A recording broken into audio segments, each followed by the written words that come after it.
आज इस वीडियो में मैं आपको बताऊंगी कि रचना, शरीर, एनाटॉमी को कैसे एग्जाम पॉइंट ऑफ व्यू से अप्रोच करना है और मोस्ट इम्पॉर्टेंट टॉपिक इस वीडियो में आपको बताऊंगी और इसके नोट्स आपको मेरे इंस्टाग्राम हैंडल आयुर्वेदा विद खुशी में मिल जाएंगे, so do check it out.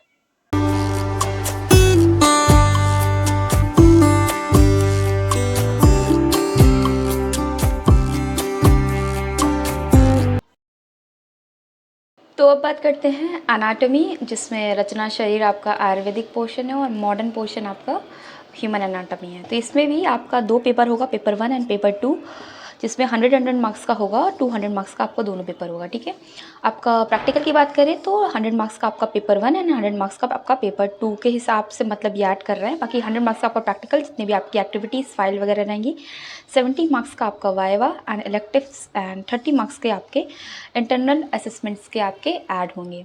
ठीक है, तो अगर आप सोच रहे होंगे कि एक पेपर मॉडर्न का होता है और एक पेपर आयुर्वेद का, तो ऐसा नहीं होता है, हाफ हाफ में डिवाइड होता है। और लेकिन आपका वेटेज जो है आयुर्वेद है तो आयुर्वेद का ज़्यादा होता है।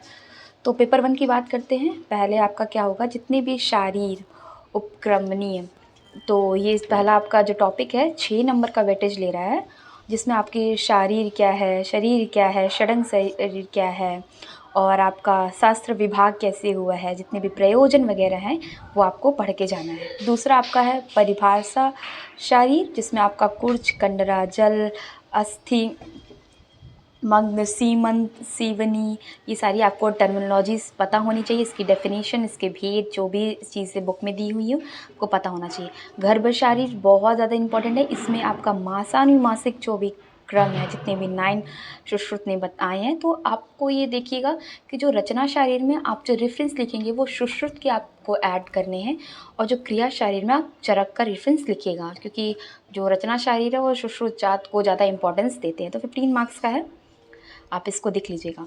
और फिर अस्थि शरीर में बहुत ही ये एमसीक्यू में आ जाता है कि कितने अस्थि किन किन आचार्यों ने मानी है और क्या क्या कैसे कैसे आचार्य ने अलग बोला है, ये सारी चीज़ें आपकी आएगी। 4-4 नंबर का है, ये देख लीजिए। और संधि भी वैसे ही आपकी इसकी डेफिनेशन आ जाएगी, इसकी टाइप्स आ जाएगी और आयुर्वेद में हम कैसे समझाते हैं। जैसे स्नायु शरीर, पेशी, ये 3-3 नंबर के हैं। और केश, दंत एंड नख, ये भी आपका 4 नंबर का है, जो भी आपको इसकी डेफिनेशन और कितनी बॉडी में कैसे क्या डिवाइडेशन है, ये सारी चीज़ें आएगी। एम्ब्रियोलॉजी में आपको जो सबसे इम्पॉर्टेंट है वो है फीटल सर्कुलेशन, 5 नंबर का है, यही आ सकता है। या फिर एम्ब्रियो और फीटस, स्पर्म, ओवम, फर्टिलाइजेशन आएगा, जो भी हम लोग 12th में बेसिक्स से पढ़े हैं वैसे ही। और ऑस्टियोलॉजी से आपको तो बहुत ज़्यादा इंपॉर्टेंट है बोन, जो अपर लिम्स के और लोअर लिम्स के बोन ही ज़्यादा इंपॉर्टेंट है। आयुर्वेद में हम लोग मतलब इतना ही पढ़ते हैं, इतना डीपली भी नहीं पढ़ते हैं, तो हमारे आयुर्वेद में ऐसे ही आता है, जो कि 12 नंबर का वेटेज लग रहा है, जिसमें आपको उसके डिवाइडेशन, लिगामेंट्स, मसल्स कैसे डिवाइड हुए हैं, ये सारी चीज़ें बोन में लिखनी है। आपके जॉइंट्स हो गए आर्थोलॉजी, जिसमें आपको जॉइंट्स बहुत इंपॉर्टेंट है, जिसमें आपके नी जॉइंट, हिप जॉइंट और टेम्प्रोमैंडिबुलर जॉइंट, ये सारे जॉइंट आपके इंपॉर्टेंट हैं। मसल्स में तो मसल्स इतने सारे हैं, याद करना इम्पॉसिबल सा लगता होगा, और वे लास्ट मोमेंट में। तो आप देख लीजिएगा कि जो प्रीवियस ईयर क्वेश्चन में बहुत ज़्यादा जो रिपीटेड मसल्स हैं, आप उसको देख लीजिएगा।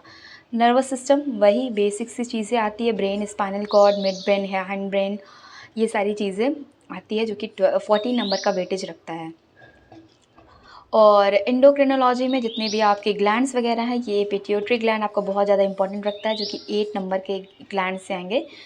और ये thymus gland, pineal, suprarenal gland आप अच्छे से देख लीजिएगा, जो कि प्रीवियस ईयर क्वेश्चन में जो ज़्यादा इंपॉर्टेंट हो गए ना, अब वही एनाटॉमी में देखिएगा। लिम्फेटिक सिस्टम से वही आपकी बेसिक से डेफिनेशन आ जाएगी, जो कि 4 नंबर का रखता है, उतना भी नहीं। तो फर्स्ट पेपर आपका हो गया। सेकेंड पेपर में आपका प्रमाण अस्थि, कोष्ठ, सिरा, धमनी, श्रोतस तो आपको टेबल फॉर्म में करके जाना है, लेकिन 7 नंबर का श्रोतस है। स्रोतस से आया टेबल फॉर्म में, आपको इसकी दुष्टि, इसका लक्षण, इसकी चिकित्सा और इसका मूल स्थान आपको बाय हार्ट याद रखना है, और कौन सा चरक ने माना है, कौन सा सुश्रुत ने नहीं माना है, ये सारी चीज़ें आपको याद रखना है। कला शरीर, डेफिनेशन, टाइप्स, इंद्रिय स्थान से आप जितनी भी चक्षु इंद्रिय हैं, घ्राण इंद्रिय हैं, ये सारी 5 इंद्रिय के बारे में आप याद कर लीजिएगा अच्छे से। त्वचा, वही सुश्रुत ने अलग माने हैं, आचार्य चरक अलग माने हैं, तो ये सारी बेसिक डिफरेंस जितनी भी है लेयर आप याद कर लीजिएगा। मर्म शरीर बहुत ही ज़्यादा इंपॉर्टेंट है, स्पेशली एमसीक्यू में बहुत ज़्यादा पूछता है। और इसके टेबल फॉर्म में आप करके जाइएगा। और स्पेसिफिकली ऐसे पूछ सकता है कोई कोई मर्म, और तो ऐसे ही मतलब शॉर्ट या लॉन्ग में आ जाएगा। रेस्पिरेटरी सिस्टम आपका ब्रोंकियल जो ट्री है ये बहुत ज़्यादा इंपॉर्टेंट है। आपका फेरिंक्स, लैरिंक्स, ये प्लूरा एंड डायफ्राम, ये 10 मार्क्स का वेटेज रखता है। अभी मैं आपको अपने नोट्स भी दिखाऊंगी कि कैसे मैंने अपने सारे नोट्स बनाए हैं। डाइजेस्टिव सिस्टम में आपका स्टमक बहुत ज़्यादा इंपॉर्टेंट है, लीवर, स्प्लीन, पैनक्रियाज, ये सारी चीज़ें मैं आपको दिखाऊंगी कि कैसे आपको लिखना है एनाटॉमी में।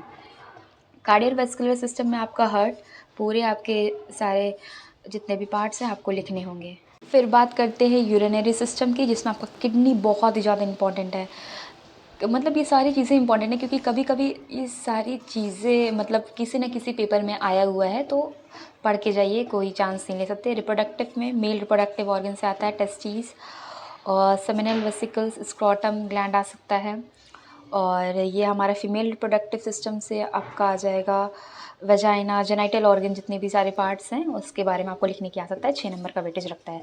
सेंसरी ऑर्गन आता है ईयर, नोज़, टंग, स्किन, तो ये इनमें से कोई एक ही आएगा। देखिए आपको करके सबका जाना है। जो प्रीवियस ईयर क्वेश्चन में आप देख लीजिएगा, ईयर का जो मिडिल ईयर का पोर्शन है उसके बारे में बहुत पूछता है।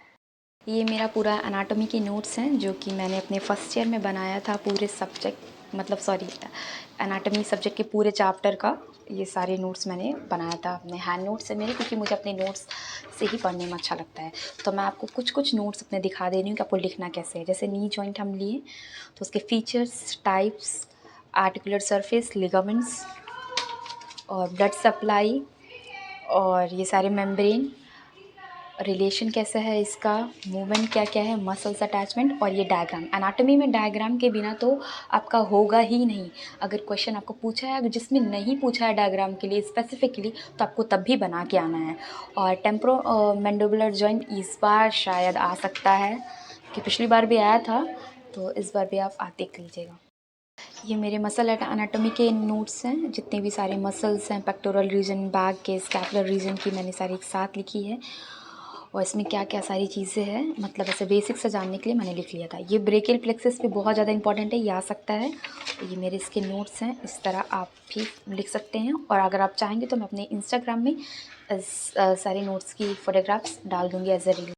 ये जैसे मैंने एक बोन लिया है ह्यूमरस, तो पहले आपको सिचुएशन लिखना है, इसका टाइप्स लिखना है, पार्ट्स लिखना है, साइड डिटर्मिनेशन, मेंस होते हैं, इसके लिगामेंट्स लिखना है आपको, और फिर ये सारे ओरिजिन लिखना है आपको, ऑसिफिकेशन लिखना है, इसका इंसर्शन, इसका अप्लाइड एक्सपेक्ट, आपको इस तरीके से बोन लिखना है। ऑर्गन एनाटॉमी की बात करें तो लीवर एग्जांपल ले रहे हैं, जैसे इसका feature, situation, colour, weight, location, इसके बॉर्डर, इसके अटैचमेंट, इसका रिलेशन किसके साथ कैसा है, और इसके डायग्राम, इसका histology, nerve supply, blood supply, ये सारी चीज़ें आपको ऑर्गन में लिखनी है। अगर हम स्किन की बात करें, जो भी आपका, तो इसमें आपको पता होना चाहिए इसकी लेयर कितनी है, सुश्रुत ने कितनी मानी है, और आचार्य चरक ने कितनी मानी है, और इसका मॉडर्न एस्पेक्ट इस तरह है। अगर आपको नोट्स चाहिए होगा, क्योंकि बहुत सारी चीज़ें हैं, तो नोट्स अगर आपको चाहिए होगा तो आप मेरे इंस्टाग्राम में मैसेज कर दीजिएगा, या आप वहाँ पे फॉलो कर लीजिएगा, वहीं मैं आपको सारे नोट्स दे दूँगी। तो अब बात करते हैं कि एनाटॉमी में कौन सा इंपॉर्टेंट क्वेश्चन है जो आएगा। देखिए मैंने उसका आयुर्वेद का पोर्शन नहीं लिया, क्योंकि आयुर्वेद तो आप कर लोगे, सभी इंपॉर्टेंट है। एनाटॉमी जो मॉडर्न पोर्शन है उसमें थोड़ी डिफिकल्टीज़ होती है, जैसे फीटल सर्कुलेशन बहुत ज़्यादा इंपॉर्टेंट है, इसमें से अम्बिलिकल कॉर्ड फॉर्मेशन बहुत ज़्यादा इंपॉर्टेंट है, और इसमें सबका ह्यूमरस आ सकता है, स्कैपुला आ सकता है, clavicle, radius ulna, tibia, fibula, femur, इतने ही आप करके जाइएगा। इसमें से आपका नी जॉइंट और टेम्पोरोमैंडिबुलर जॉइंट बहुत इंपॉर्टेंट है, हिप जॉइंट, शोल्डर और एल्बो, ये मसल्स अब बहुत ज़्यादा है, तो आप इतना तो इसका करके ही जाइएगा। Pectoralis major minor, trapezius, rhomboid major minor, subscapularis, deltoid, bicep brachii and brachialis and brachioradialis. फिर आपका आता है नर्वस सिस्टम से, ये आपका ब्रेकियल प्लेक्सस बहुत इंपॉर्टेंट है, लंबर प्लेक्सस आ सकता है, फोर ब्रेन, हिंड ब्रेन और ब्रेन स्टेम, ये सब आ सकता है। बीच में जैसे सेरेबेलम के आ गया, हाइपोथैलेमस के बारे में आ गया, spinal cord, cerebral spinal fluid बहुत ज़्यादा इंपॉर्टेंट है, क्रेनियल नर्व आ सकता है, और ब्लड सप्लाई देख लीजिएगा। इसमें पिट्यूटरी ग्लैंड आप देख लीजिएगा, ये तो उतना आता नहीं है, लेकिन देख लीजिएगा पिट्यूटरी ग्लैंड इसमें सबसे ज़्यादा इंपॉर्टेंट है। और लिम्फेटिक्स में लिम्फ नोड्स देख लीजिएगा। पेपर सेकेंड की बात करूँ तो रेस्पिरेटरी सिस्टम से ब्रोंकियल ट्री बहुत ज़्यादा इंपॉर्टेंट है, फेरिंक्स और प्लूरा, और इधर आपका स्टमक हो गया, लीवर, पैनक्रियाज, स्प्लीन करके जाइएगा। कार्डियोवैस्कुलर सिस्टम से भी मीडियस्टिनम कर लीजिएगा। यूरिनरी सिस्टम से किडनी, यूरिनरी ब्लैडर बहुत ज़्यादा इंपॉर्टेंट है, बाकी जो लिखी हूँ ये इंपॉर्टेंट है। रिप्रोडक्टिव सिस्टम से आपका सेमानियल वेसिकल्स और टेस्टिस, ये तो करके ही जाइएगा। जिसमें मैं स्टार लगाई हूँ इसको तो आप करके ही जाइएगा। और सेंसरी ऑर्गन जो ईयर का आ सकता है तो वो मिडिल पोर्शन का आएगा, और टंग आ सकता है, और या स्किन या आई आई आई तो बहुत ज़्यादा इंपॉर्टेंट है। और small intestine and large intestine तो करके ही जाइएगा। Thank you for watching.